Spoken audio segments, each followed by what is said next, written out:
शांति। 7 सितंबर 2023।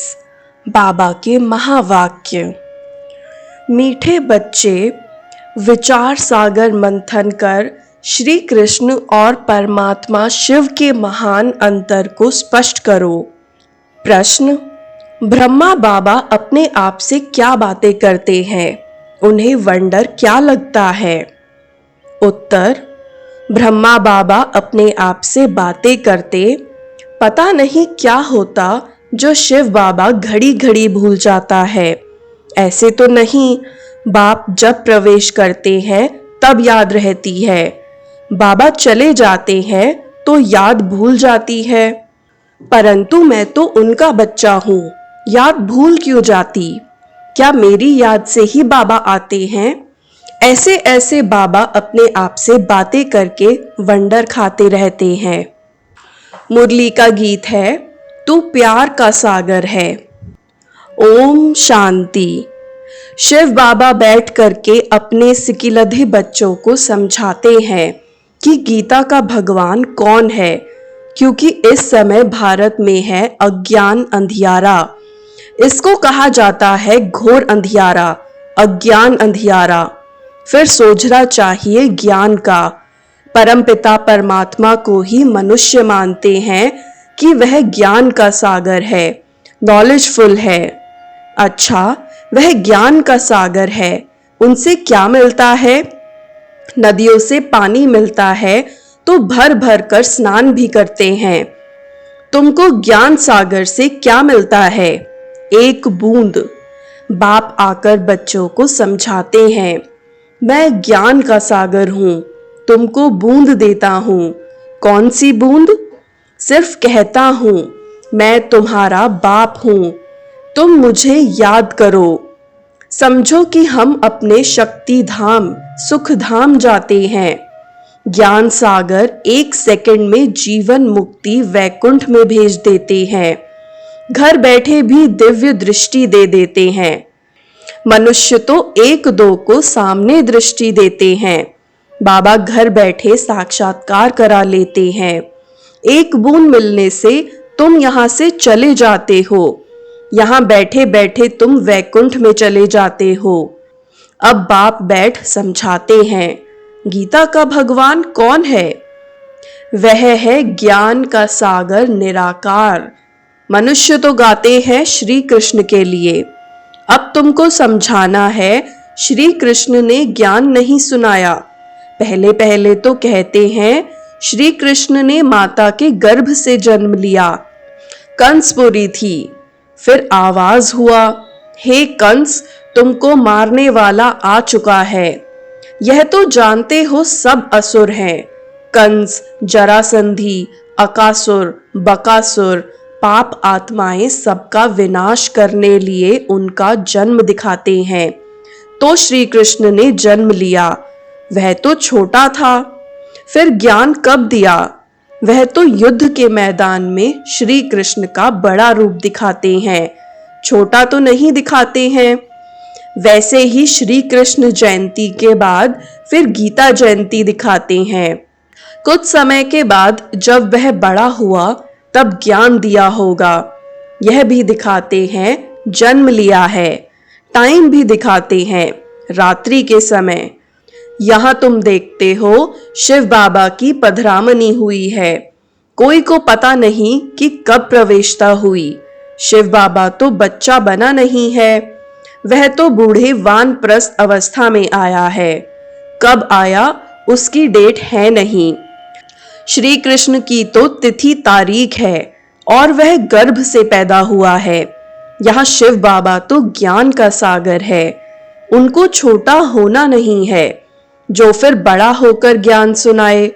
श्री कृष्ण का जन्म तो स्वर्ग में हुआ, वह किसको राजयोग सिखला न सके, क्योंकि खुद ही राजा है।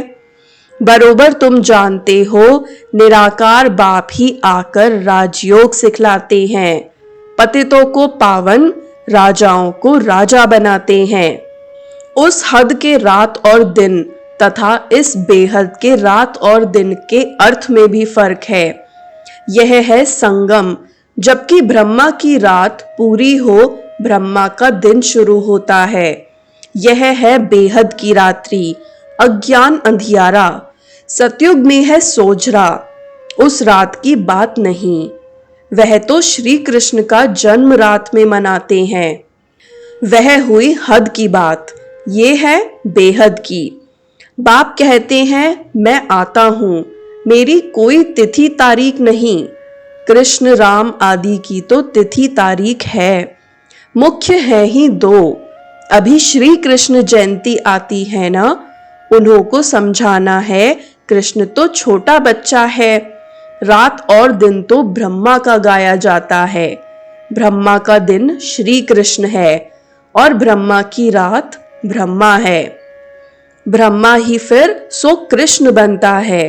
वह तो समझते हैं कृष्ण भगवान है, वह हाजिरा हुजूर है। तो इस पर भी समझाना है। तुम्हारी है शिव जयंती व शिवरात्रि कहो। शिव जयंती कहना ठीक है, यह भी समझाना होता है। वह गर्भ में तो आते नहीं हैं, साधारण तन में आते हैं। श्री कृष्ण की तो 8 पीढ़ी चलती है।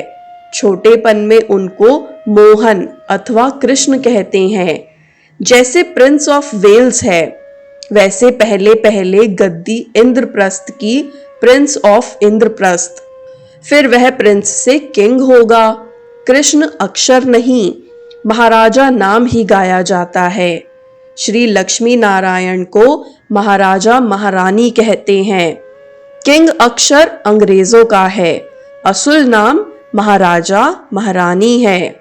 ऐसे नहीं कि नारायण ने ज्ञान दिया था, स्वयंवर बाद श्री कृष्ण फिर श्री नारायण बनते हैं। अब इस ज्ञान सागर शिव का नाम तो बदलता नहीं, एक ही नाम है। उनका वह रथ तो बड़ा है, आने से ही ज्ञान सुनाना शुरू कर दिया है। यह माना ब्रह्मा तो कुछ नहीं जानते थे। समझ में आता है इनमें आया हुआ है जो साक्षात्कार कराते हैं, नॉलेज दे रहे हैं।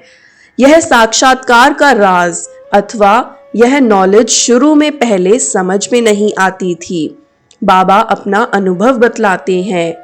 शुरू में बनारस गए तो दीवारों पर गोले आदि निकालते रहते थे। समझ में कुछ भी नहीं आता था, यह क्या है, क्योंकि यह तो जैसे बेबी बन गए, नया जन्म लिया था ना।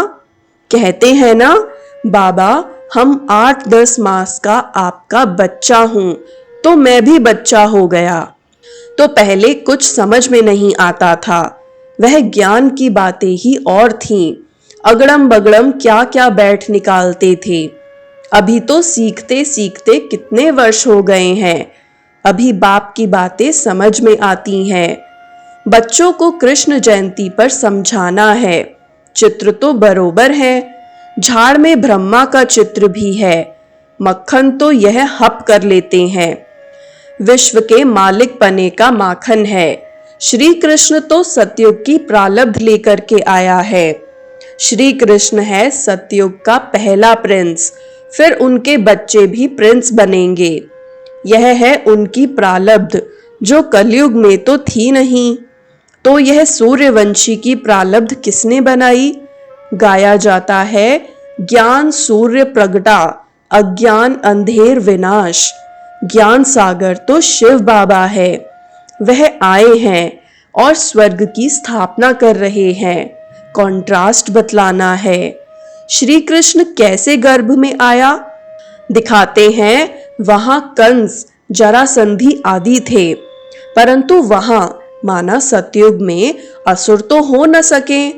असुरों और देवताओं की लड़ाई दिखाते हैं, तो जरूर असुर कलयुग अंत में होंगे, देवताएं सतयुग आदि में होंगे। दोनों की लड़ाई तो लगी नहीं है। महाभारत लड़ाई बरोबर है, देवताएं तो यहां हो न सकें। असुरों की असुरों में लड़ाई चली है। मुसलमानों का राज्य भी देखते हो, बरोबर यादव कौरव पांडव भी हैं। पांडव हैं नॉन वायलेंस योग बल वाले, यहाँ तो रक्त की नदियां बहती रहती हैं। दुश्मनी तो है ना। पार्टीशन में रक्त की नदी अच्छी ही बही थी ना। भाई भाई की युद्ध हुई, भाई भाई तो है ना। लड़ाई उन्हों की लगती है, नहीं तो रक्त की नदी कैसे बहे।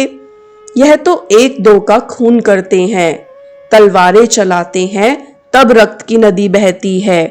और है यह संगम का समय, रक्त की नदियां बाद फिर घी की नदियां बहनी हैं। श्री कृष्ण तो छोटा प्रिंस है, फिर उनकी भी बैठ ग्लानि करते हैं। उनको तो ज्ञान सागर कह नहीं सकते। देवताओं की महिमा तो गाई जाती है, सर्वगुण संपन्न मर्यादा पुरुषोत्तम। यह महिमा बच्चे की नहीं हो सकती, महिमा हमेशा राजा रानी की चलती है। वह फिर लक्ष्मी नारायण को सतयुग में और कृष्ण को द्वापर में ले गए हैं। कितनी बड़ी भूल कर दी है। लक्ष्मी नारायण की छोटेपन की कहानी भी कोई बता नहीं सकते। राम सीता की भी कुछ न कुछ बतलाते हैं, कृष्ण की भी उल्टी सुल्टी बात बतलाते हैं। कुछ तो सुल्टी कहानी भी बताओ। लक्ष्मी नारायण की तो महिमा गाई जाती है, सर्वगुण संपन्न, 16 कला संपन्न, सर्वगुण निर्विकारी, मर्यादा पुरुषोत्तम, अहिंसा परमो धर्म। अच्छा, उन्हों को राज्य किसने दिया? मनुष्य का नाम सुन मूंझ जाते हैं। लक्ष्मी नारायण कहने से तुम चले जाते हो सतयुग में। यह है नर से नारायण बनने की कथा। श्री कृष्ण बनने की कथा नहीं कहते, इसको सत्य नारायण की कथा कहेंगे। सत्य कृष्ण की कथा नहीं कहा जाता। सच्चा बाबा ज्ञान सागर यह कथा सुनाते हैं। सारे सृष्टि के आदि मध्य अंत की कथा है। उसमें श्री लक्ष्मी नारायण की कथा भी आ जाती है। उनके 84 जन्मों की कथा दिखलाते हैं। श्री नारायण की कथा से बेड़ा पार हुआ। बरोबर बाप बैठ बच्चों को नर से नारायण बनने की सच्ची कथा सुनाते हैं। श्री नारायण तो बड़ा है ना। स्वयंवर से पहले कौन थे? क्या लक्ष्मी नारायण ही नाम था या दूसरा और कोई नाम था? है राधे कृष्ण, जिनका स्वयंवर बाद लक्ष्मी नारायण नाम रखा है। बाबा ऐसे निबंध देते हैं, फिर तुमको विचार सागर मंथन करना चाहिए। पहले नंबर की भूल है यह। तुम जानते हो अभी है कलयुग, यादव कौरव पांडव भी हैं, कलयुग का समय भी है। कलयुग के बाद जरूर सतयुग होगा। बाप कहते हैं, मैं गाइड बन आया हूं, रावण के चंबे से छुड़ाए वापस ले जाने। आत्माओं को ही ले जाऊंगा। गाया जाता है, आत्मा परमात्मा अलग रहे बहुकाल। ऐसे नहीं कि कृष्ण अलग रहे बहुकाल, महिमा ही उस निराकार की है। सुंदर मेला कर दिया जब वह सतगुरु मिला दलाल। यहाँ तो सब गुरु ही हैं। गाया हुआ है, सतगुरु मिला दलाल। सत परम पिता परमात्मा दलाल के रूप में मिलते हैं। सौदा दलाल द्वारा होता है। यह भी सगाई होती है। आत्मा और परमात्मा अलग है। परमात्मा है निराकार, वह आकर इसमें प्रवेश कर तुम्हारी सगाई करते हैं, खुद दलाल बनते हैं। कहते हैं, मुझ परम पिता परमात्मा को याद करो। इस शरीर में बैठ कहते हैं, मामेकम याद करो। मैं तुमको माया रावण से लिबरेट कर साथ ले जाऊंगा। तुमको फिर राजाई देकर मैं निर्वाण धाम में बैठ जाऊंगा। कृष्ण थोड़े ही ऐसे कहेंगे। यह है ही आत्मा और परमात्मा। कृष्ण तो छोटा बच्चा है, बातें तो बहुत है समझाने की। तो बाबा ने समझाया है कैसे इसमें प्रवेशता हुई। फिर समझने लगा, मैं राजाओं का राजा बनता हूँ। विष्णु का साक्षात्कार हुआ और दिल में बहुत खुशी हुई। फिर विनाश का साक्षात्कार भी हुआ, परंतु इतना समझ में नहीं आया। अभी समझते हैं, बाबा ने यह साक्षात्कार कराया, तुम नर से नारायण बनेंगे। परंतु उस समय इतनी समझ नहीं थी। जैसे बाबा रात को बतला रहे थे, पता नहीं क्या होता है जो शिव बाबा को याद करना भूल जाता हूँ। ऐसे तो नहीं, बाप जब प्रवेश करते हैं तब समझता हूँ बाबा आया है, याद रहती है। बाबा चला जाता है तो भूल जाता हूँ। पॉइंट सुनाते हैं तो फील होता है बेहद का बाप आकर सुनाते हैं, परंतु मैं खुद ही भूल जाता हूँ। क्या मेरी याद से ही आता है? ऐसे कहें, मैं घड़ी घड़ी याद करता हूँ। भल आवे, इसमें तो सबका कल्याण है। याद ही मुख्य हो जाती है। आए न आए, बाप को याद जरूर करना है। बाबा ने समझाया है कि गीता जयंती के बाद होती है कृष्ण जयंती। पहले है शिव जयंती, फिर गीता जयंती, फिर कृष्ण जयंती। शिव तो बड़ा है, फट से आया और गीता सुनाई, छोटा तो नहीं है। इन बातों पर विचार सागर मंथन करना चाहिए। कैसे हम समझाएं? पहले ख्याल करो, शिव किसको कहते हैं? जिसकी रात्रि मनाई जाती है। सतयुग है श्री कृष्ण की राजधानी। नर से नारायण बनने की नॉलेज तो जरूर फादर ही देंगे, वह नॉलेजफुल हैं। और किसको नॉलेजफुल नहीं कहा जाता? गॉड इज नॉलेजफुल, रचयिता, बीज रूप है। वही ड्रामा की नॉलेज सुनाएंगे। ड्रामा कब शुरू होता है और फिर कब पूरा होता है, किसको पता ही नहीं है। सतयुग से कलयुग अंत तक वर्ल्ड की हिस्ट्री ज्योग्राफी कैसे रिपीट होती है, यह कोई समझा नहीं सकते। सुनावे वह जो त्रिकालदर्शी हो। त्रिकालदर्शी तो कोई है नहीं सिवाय एक के, वही तुमको त्रिकालदर्शी बनाते हैं। अच्छा, मीठे मीठे सिकिलधे बच्चों प्रति मात पिता बाप दादा का याद प्यार और गुड मॉर्निंग। रूहानी बाप की रूहानी बच्चों को नमस्ते। रूहानी बच्चों की भी रूहानी बाप दादा को याद प्यार गुड मॉर्निंग और नमस्ते। धारणा के लिए मुख्य सार। पहला, मास्टर नॉलेजफुल और त्रिकालदर्शी बन श्री कृष्ण और परमात्मा शिव के महान अंतर को स्पष्ट कर घोर अंधियारे से निकालने की सेवा करनी है। दूसरा, बाबा जो ऐसे निबंध देते हैं उस पर विचार सागर मंथन करना है, ख्याल करना है कैसे किसको समझाएं। वरदान, बुद्धि के चमत्कार द्वारा आकार में साकार का अनुभव करने वाले दिलाराम के दिलरुबा भव। बुद्धि के चमत्कार द्वारा आकार में साकार का अनुभव करने वाले दिलाराम के दिलरुबा भव। कई बच्चे आए भल पीछे हैं, लेकिन आकार रूप द्वारा भी अनुभव साकार रूप का करते हैं। ऐसे अनुभव से बोलते कि हमने साकार की पालना ली है और अब भी ले रहे हैं। तो आकार रूप में साकार का अनुभव करना, यह बुद्धि की लगन का, स्नेह का प्रत्यक्ष स्वरूप है। यह भी बुद्धि के चमत्कार का सबूत है। ऐसे बच्चे ही दिलाराम बाप के समीप दिलाराम के दिलरुबा हैं, जिनके दिल में सदा ही गीत बजता है, वाह मेरा बाबा वाह। स्लोगन, त्यागी आत्मा के हर कर्म व कदम में सफलता समाई हुई है।